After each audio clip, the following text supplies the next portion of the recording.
السلام علیکم ناظرین، میں ہوں پرویز احمد، آپ دیکھ رہے ہیں چینل حی علی الفلاح۔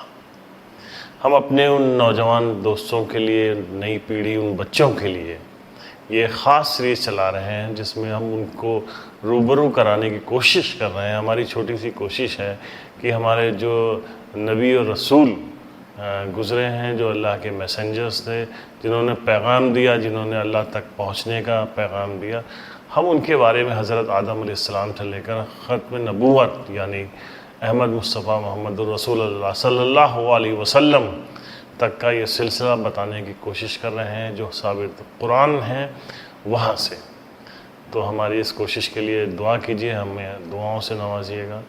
اور آج ہم بات کریں گے حضرت ادریس علیہ السلام کے بارے میں۔ پچھلا جو ہمارا ایپیسوڈ تھا اس میں ہم نے بتایا تھا آپ کو حضرت آدم علیہ السلام کے بارے میں، اور اس کے بعد ان کے جو بیٹے تھے حابیل اور قابیل۔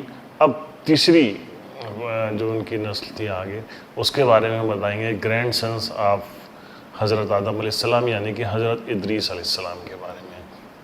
آپ حضرت آدم علیہ السلام کے وفات کے 100 سال بعد آپ آئے، اور حضرت نوح علیہ السلام کا آپ کا دونوں کے بیچ کا جو پیریڈ تھا وہ حضرت 1000 سال کا تھا، یعنی آپ حضرت آدم اور حضرت نوح علیہ السلام کے بیچ کے نبی ہوئے ہیں۔ قرآن میں آپ کا 2 بار ذکر ہے، سورہ نمبر 19 آیت نمبر 56 اور سورہ نمبر 21 آیت نمبر 85 میں آپ کے بارے میں اللہ تعالیٰ نے آپ کا ذکر کیا ہے۔ آپ جو ہے رسول بھی تھے، نبی کے ساتھ آپ رسول تھے۔ ایک فرق آپ سبھی جانتے ہیں کہ نبی جو ہے 1,24,000 نبی ہوئے، اور ان سے ایک درجہ اونچا ہوتا تھا، کہا جاتا ہے کہ 313 رسول گزرے ہیں، اور اللہ تعالیٰ نے جو رسالت کا درجہ دیا تھا اس کے یہ تھا کہ وہ رسول مانے ہوتا ہے میسنجر، وحی کے ذریعے، کتابوں کے ذریعے اللہ تعالیٰ نے جنہیں ڈائریکٹ اپنا میسج دیا فرشتوں کے ذریعے، اور انہوں نے اس میسج کو پہنچایا لوگوں تک، وہ رسول ہیں۔ نبی وہ ہیں جنہوں نے اللہ تعالیٰ کی شریعت ہے اس کو چین کے ذریعے پہنچایا، وہ نبی کہے جاتے ہیں۔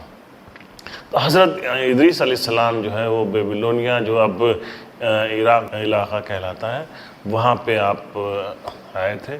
آپ اس کے بعد جو ہے آپ نے وہاں سے ہجرت کی تھی، تو آپ جو ہے بہت ساری لینگویجز جانتے تھے اور الگ الگ جگہوں پہ گئے، اس لیے آپ کے بہت الگ الگ لینگویجز میں آپ کے نام بھی ہیں۔ گریک لینگویج میں آپ کو ٹورمس کہا جاتا ہے، ہبریو میں آپ کو خانوخ کہا جاتا ہے، عربک میں اخنوق کہا جاتا ہے، اور بہت سارے جو گرنتھ ہیں، اسکرپچرس ہیں، اس میں آپ کو انوک بھی کہا جاتا ہے۔ آپ کے نام بہت سارے آپ کے نام ہیں۔ حضرت ادریس علیہ السلام کا جو زمانہ تھا تب کافی پاپولیشن ہو چکی تھی۔ آپ بہت ہائیلی ایجوکیٹڈ تھے اور بہت ہی وائس نالجبل پرسن آپ جو ہے تھے، آپ کو بہت زیادہ علم حاصل تھا، اور بہت ساری لینگویجز بھی آپ جانتے تھے، اسی لیے لوگوں سے وہاں کی جو لوکل لینگویج ہوتی تھی اس میں آپ ان سے خطاب کرتے تھے، تو آپ کا جڑاؤ جو ہے وہ بہت زیادہ ہو جاتا تھا۔ قرآن میں اللہ کے پاس جو سب سے زیادہ ذکر آیا ہے 800 بار، وہ قرآن میں علم حاصل کرنے کے لیے بہت زور دیا گیا ہے، اور انوینٹ کیا تھا جو ہے حضرت ادریس علیہ السلام نے، جو آج کی ہماری پیڑھی ہے جو لکھ پڑھ رہی ہے، اس کا سب سے پہلے جو رائٹنگ پین تھا، رائٹنگ پین کا جو انوینٹ کیا تھا، آوشکار کیا تھا، وہ حضرت ادریس علیہ السلام نے بھی کیا تھا۔ سلنا بننا جو ہے وہ آپ نے ہی جو ہے اس کا آوشکار کیا۔ اور ایک بہت بڑی چیز آپ کو بتا دیں کہ میتھمیٹکس، گڑت کا آوشکار بھی جو ہے وہ حضرت ادریس علیہ السلام نے کیا تھا۔ آپ ایسٹرولوجسٹ بھی تھے، حالانکہ بعد میں دین میں، اسلام میں ایسٹرولوجی کو منع کر دیا گیا، اور پھر یہ پہلے کی بات ہے۔ اور ایک چیز اور بتائیں آپ کو، آپ آرمری بہت زبردست تیر اور دھنش اور اس کے بھی جو ہے آپ نے چلانا سکھایا تھا۔ اور بہت ہی حضرت ادریس علیہ السلام کے بارے میں ایک چیز اور کہی جاتی ہے، جو آپ کے بارے میں بتایا جاتا ہے کہ آپ بہت ہی خاموش پسند انسان تھے، نپا تلا بولتے تھے۔ آپ جو ہے بہت ہی خوبصورت انسانوں میں سے تھے، چوڑا سینہ تھا آپ کا، بہت ٹال فگر کے آپ تھے، اور جو بھی دیکھتا تھا آپ کو دیکھ کے بہت اٹریکٹ ہوتا تھا. آپ کی نگاہیں ہمیشہ نیچی رہتی تھی اور غصے کے وقت اس کو کنٹرول کرنے کا جو میسج دیا تھا وہ آپ نے ہی دیا تھا. اسی لیے آپ کی جو گنتی ہوتی تھی وہ بہت ہی زیادہ عقل مند انسان کی میں ہوتی تھی, اس لیے لوگ آپ سے بہت زیادہ امپریس ہوتے تھے. آپ کو جو آپ جس جگہ کے رہنے والے تھے, جب لوگوں نے آپ کے ساتھ صحیح سے بیہیو نہیں کیا, آپ کو صحیح سے رسپیکٹ نہیں دی, تو آپ چھوڑ کے پھر مصر چلے گئے. ایجپٹ کا جو علاقہ تھا نیل ندی کے پاس, وہاں ادھر چلے گئے, اور پھر وہاں کے جو لوگ تھے آپ نے وہاں کے لوگوں سے لوکل لینگویج میں بات کرنی شروع کی, اور وہاں بہت ہی زیادہ رسپیکٹ ملی, لوگ آپ کی باتیں ماننے لگے, تو آپ اسی علاقوں میں آپ کا بسر ہو گیا. حضرت ادریس علیہ السلام کے بارے میں مشہور ہے کہ آپ بہت سچے انسان تھے, صاف ستھرے انسان تھے, صحیح بات کرتے تھے, جائز بات کرتے تھے, لوگوں میں صحیح فیصلے کی بات کرتے تھے. آپ ایک چیز اور بہت مشہور تھی, آپ جہاں ندی کے کنارے ایک جھوپڑی میں رہتے تھے, تو آپ روز جو ہے ندی سے اپنے برتن دھل کے صاف کر کے گھر کے باہر رکھ دیا کرتے تھے, اور اللہ کی طرف سے اس میں کھانا آ جاتا تھا, اور آپ اس دونوں وقت اس کھانے کو کھاتے تھے. تو ایک دن آپ کے یہاں ایک گیسٹ, ایک صاحب تشریف لائے, اور انہوں نے آپ کے ساتھ قیام کیا. حالانکہ آپ نے ان سے کھانے پینے کے لیے کہا تو انہوں نے منع کر دیا. انہوں نے, جو آپ کے گیسٹ تھے, انہوں نے آپ سے جو ہے وہ ظاہر کیا کہ وہ کہیں آپ کے علاقہ دیکھنا چاہتے ہیں, گھومنا چاہتے ہیں. ادریس علیہ السلام کے ساتھ وہ مہمان جا رہے تھے, راستے میں ایک کھیت نظر آیا جہاں بڑے اچھے بھٹے لگے ہوئے تھے. تو اس مہمان نے کہا کہ ایسا کرتے ہیں کہ اس کھیت سے کچھ بھٹے توڑ لیتے ہیں, مجھے بھٹوں کا بہت شوق ہے. تو آپ نے منع کیا کہ یہ گناہ ہوگا, اس کے مالک نہیں ہیں, بنا ان کی اجازت کے بھٹا توڑنا منع ہوگا. کچھ دور جب آپ لوگ اور سیر کر رہے تھے تو وہاں پہ ایک بہت ہی اچھا دمبا لیمب وہاں پہ دکھائی دیا. تو اس مہمان نے کہا کہ اس کو ذبح کرتے ہیں, اس کا گوشت کھانے میں بڑا ذائقے دار ہوگا. آپ نے پھر وہی بات دہرائی کہ نہیں, یہ پتہ نہیں کس کا ہے, اس کا مالک کون ہے, اور اس طریقے سے چوری کر کے کھانا اللہ کو ناپسند ہے, اللہ ایسے لوگوں کو بالکل پسند نہیں کرتا.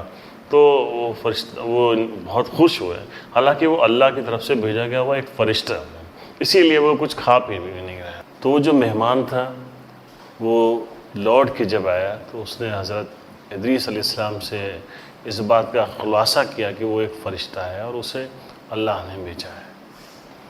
حضرت ادریس علیہ السلام بھی یہ بات تھوڑا تھوڑا سمجھ رہے تھے, کیونکہ وہ مہمان کچھ بھی کھا پی نہیں رہا تھا, کیونکہ فرشتے کبھی کچھ بھی چیز زمین کے نہیں کھاتے ہیں. تو فرشتے نے کہا کہ اللہ تعالیٰ آپ سے بہت خوش ہوا ہے اور آپ کی کوئی خواہش ہو, ایسی خواہش ہے. انہوں نے کہا کہ میری بس ایک آخری خواہش ہے اور اس کو پورا کر دیجئے, میں جنت اور دوزخ دیکھنا چاہتا ہوں. اب کیونکہ اللہ ان سے خوش ہو چکا تھا اور اللہ کا وعدہ تھا, تو اللہ تعالیٰ نے اس بات کو پورا کیا. فرشتے نے حضرت ادریس علیہ السلام سے پوچھا کہ وہ پہلے کیا دیکھنے کی خواہش رکھتے ہیں, دوزخ کی جنت؟ انہوں نے کہا نہیں, پہلے میں دوزخ دیکھنا چاہتا ہوں. فرشتہ ان کو اپنے ساتھ لے کے گیا, اس نے دوزخ دکھایا, بھیانک دوزخ, ایندھن آگ جل رہی تھی, کھولتا ہوا تیل, اور ایک سے ایک خطرناک سیکشنز میں ان کو گھمایا. ادریس علیہ السلام نے کہا کہ میں نے جتنا امیجن کیا تھا اس سے کہیں زیادہ خطرناک دوزخ ہے, اللہ اس دوزخ سے بچائے. پھر وہ فرشتہ ان کو جنت لے کے گیا, جنت میں گھمایا. جنت ایک الگ سا ایٹماسفیئر انہوں نے دیکھا, ان کی توقع سے کہیں زیادہ, اور جو ہے خوبصورت وہاں دودھ کی نہریں بہہ رہی ہیں, اور چڑیا جو ہے چہچہا رہی ہیں, تمام چاروں طرف جو ہے وہ خوشبوئیں آ رہی ہیں. اور بہت انہوں نے کہا کہ جتنا میں نے امیجن کیا تھا, جتنی میری امیجنیشن تھی, اس سے بہت زیادہ بڑھ کے میں نے جنت کو پایا ہے. تو اس کے بعد پھر فرشتے نے کہا کہ کوئی آخری خواہش؟ تو انہوں نے کہا ہاں, میں شربت پینا چاہتا ہوں. تو ان کی وہ بھی خواہش پوری کی. تو جب انہوں نے سیر بھر کے شربت پیا, اس کے بعد فرشتے نے ان سے کہا کہ چلیے اب آپ کو آپ کی دنیا میں پہنچا دیتے ہیں. تو حضرت ادریس علیہ السلام نے کہا کہ اب تو میری آخری خواہش پوری ہو گئی, اور میں نے جنت کی غذا چکھ لی ہے, اور اللہ کا وعدہ ہے کہ جنت کی غذا چکھنے کے بعد پھر کوئی دوبارہ نہیں جا سکتا. تو فرشتے بھی بہت کنفیوز ہوئے, اور اللہ تعالیٰ اس بات پہ راضی ہو گیا تو کہتے ہیں کہ حضرت ادریس علیہ السلام پہلے ایسے جو ہے نبی ہیں جو زندہ جنت پہنچ گئے. جب محمد رسول اللہ صلی اللہ علیہ وسلم معراج کی رات میں گئے تھے تو آپ سے چوتھے آسمان کے اوپر ان کی ملاقات بھی ہوئی تھی. پوری اسکرپٹ جو ہے وہ تیار کی ہے خورشید رضوی صاحب نے، اور ہم کوشش کریں گے کہ اگلے ایپیسوڈ میں آپ کو اس سلسلے کو آگے بڑھایا جائے اور اس کے بعد حضرت نوح علیہ السلام کے بارے میں آپ کو بتایا جائے. اگر آپ کو ہمارا یہ پروگرام پسند آ رہا ہے تو ضرور ہم کو دعاؤں سے نوازیے اور اس پروگرام کو لائک کریے اور آگے بڑھائیے، سبسکرائب کریے اور دوسروں تک پہنچائیے. بہت شکریہ. السلام علیکم.